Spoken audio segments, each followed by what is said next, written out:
Mais de 2.500 trabalhadores foram encontrados e resgatados de locais em condições de trabalho análogas à escravidão no Brasil em 2022. 76 nos estados de Rondônia e Acre. Experimento em Rádio, Educação e Cidadania da Universidade Federal de Rondônia no ar, com o tema Combate ao Trabalho Escravo. E aí, bora cidadaniar? 3, 2, 1, REC! Olá, eu sou Vitória Cristina, estudante de jornalismo da Uni, e a edição do 321 REC desta semana é dedicada ao enfrentamento do trabalho escravo e ao tráfico de pessoas. Nós participamos da Semana Regional de Mobilização sobre o tema, organizado pelo Ministério Público do Trabalho, MPT, em Rondônia e Acre, e pela Coordenadoria Regional de Erradicação do Trabalho Escravo e Enfrentamento ao Tráfico de Pessoas, o CONAET. De acordo com o artigo 149 do Código Penal Brasileiro, o trabalho análogo à escravidão, ou trabalho escravo contemporâneo, é definido por condições degradantes de trabalho, incompatíveis com a dignidade humana e caracterizados, na maioria dos casos, pela violação dos direitos fundamentais que coloquem em risco a saúde e a vida do trabalhador. A prática do trabalho análogo à escravidão em Rondônia está principalmente relacionada à degradação ambiental no estado. De 1995 a 2022, cerca de 957 pessoas foram resgatadas em condições análogas à escravidão. Uma média de 34,2 trabalhadores resgatados por ano. O maior índice destes resgates se dá principalmente nas atividades relacionadas ao setor agropecuário. A maior ocorrência da prática acontece com trabalhadores homens, de 18 a 24 anos. Os dados são do Smart Lab, Iniciativa de Trabalho Decente e Políticas Públicas de Trabalho Decente, em parceria com o Ministério Público do Trabalho.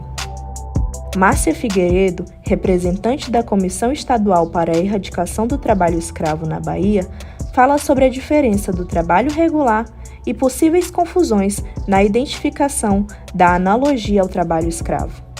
O tráfico de pessoas e o trabalho escravo, elas são grandes situações de violações de direitos humanos. É uma prática criminosa. Ela traz e capta pessoas que estão vulneráveis, né, de diversas naturezas, diversas situações, que têm pouca ou nula inserção em políticas públicas e são submetidas a outras formas de opressão. Então, quando a gente traz esse contexto, a gente traz no sentido de que todos se alertem para entender quem é este público. Muitas vezes o trabalhador, quando ele é resgatado, ele possui já um vínculo naquela fazenda. Nós tivemos situações, né, de pessoas que tinham anos trabalhando nessa situação e no mesmo local. Então, quando a equipe chega e identifica que é uma situação de trabalho degradante e que proporciona essa questão da garantia do direito, muitas vezes o trabalhador entende como se ele estivesse fechando, né, uma porta e deixando de abraçar aquela pessoa que ele considera, né, vamos colocar umas aspas aí, como pessoa que proporcionou a ele trabalho. Mas ele não consegue compreender a dimensão da violação do direito que ele viveu naquela região. Também decorrentes aí da presença, né, e deficiências e das situações de dependências e cuidados, e também vivências dos diversos tipos de violações de uma forma geral. O trabalho de proteção social é fundamental para a prevenção ao combate ao trabalho escravo. São várias as iniciativas neste sentido, desde a prevenção do aliciamento de trabalhadores que se encontram em estado de vulnerabilidade social, além de um trabalho de sensibilização e divulgação de informações sobre o que é o trabalho em condições decentes e os direitos dos trabalhadores. É uma ação que deve ser feita em rede, que reúna órgãos ligados à proteção dos trabalhadores e à assistência social, sempre em parceria. A inclusão adequada da vítima no pós-resgate, ou seja, nos dias que se passam depois da retirada dessas pessoas de trabalhos irregulares e a escuta qualificada contribuem para a restauração da autonomia e preservação da dignidade e integridade dos trabalhadores resgatados. Márcia Figueiredo enfatiza essa ação. O atendimento ele deve ser ágil e imediato após o resgate, sob risco de desinteresse do usuário ou deslocamento apressado após o recebimento das verbas rescisórias. Então, não adianta a gente receber um trabalhador hoje e simplesmente manter contato 24 horas, 48 horas, 72 horas ou semanas afins posterior. Ele precisa ser imediato. Nós estamos falando de uma grave violação de direitos. E na escuta qualificada, ela deve ocorrer de uma forma bem ampla. Comumente, aí nós temos questões ligadas à autoestima, ao sentimento de pertencimento, os vínculos familiares e sociais que estão fragilizados. Então, na hora dessa inclusão social das vítimas no pós-resgate, precisamos ter atenção com essas questões. Muitas vezes os profissionais, eles atropelam, né, os indivíduos e as famílias e começa a direcionar o atendimento. E a escuta qualificada, ela é completamente ao contrário. É a gente entender o que esse indivíduo está trazendo, deixar e dar o espaço a ele de fala para que a gente possa entender a complexidade do que ele está vivendo. E entendendo que quem mais entende é ele porque passou e que sofreu. As mídias, sejam elas quais forem, internet, rádio, televisão, têm papel fundamental no combate ao trabalho escravo, pois é através dos veículos de comunicação que casos são divulgados à sociedade e aos órgãos de defesa, que criam estratégias tanto no sentido de sensibilizar as pessoas para o problema, quanto para defender os trabalhadores e agentes que lutam pela causa da erradicação deste tipo degradante de trabalho.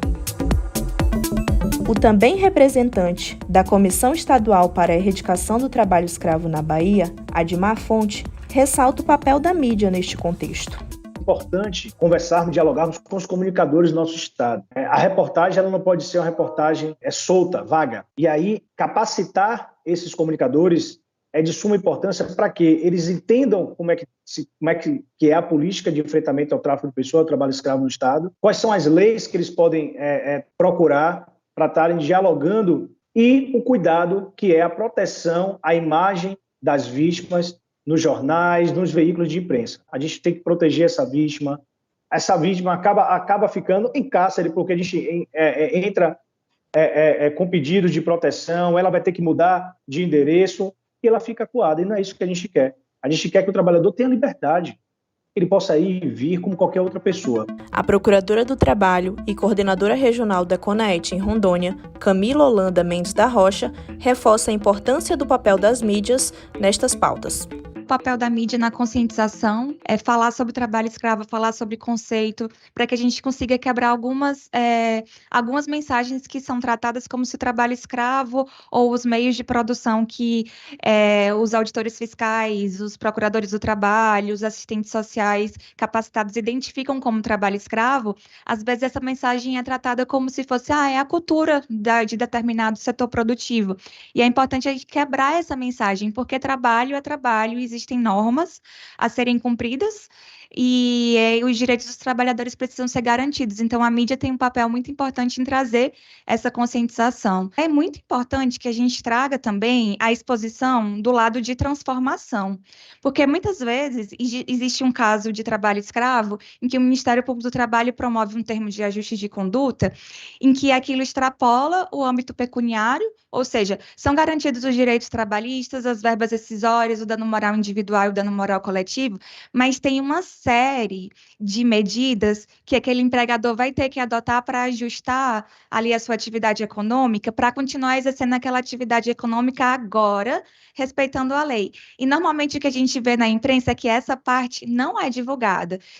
Há um foco nos valores pecuniários, o que é muito importante, porque a gente precisa demonstrar que aquele empregador foi responsabilizado, mas é muito difícil a gente verificar a divulgação dessas outras medidas, né? Que é para mostrar que não há uma indústria do dano moral, que também é uma mensagem que a gente luta para mostrar à sociedade que o objetivo ele não é meramente pecuniário, o objetivo é a transformação da realidade, né?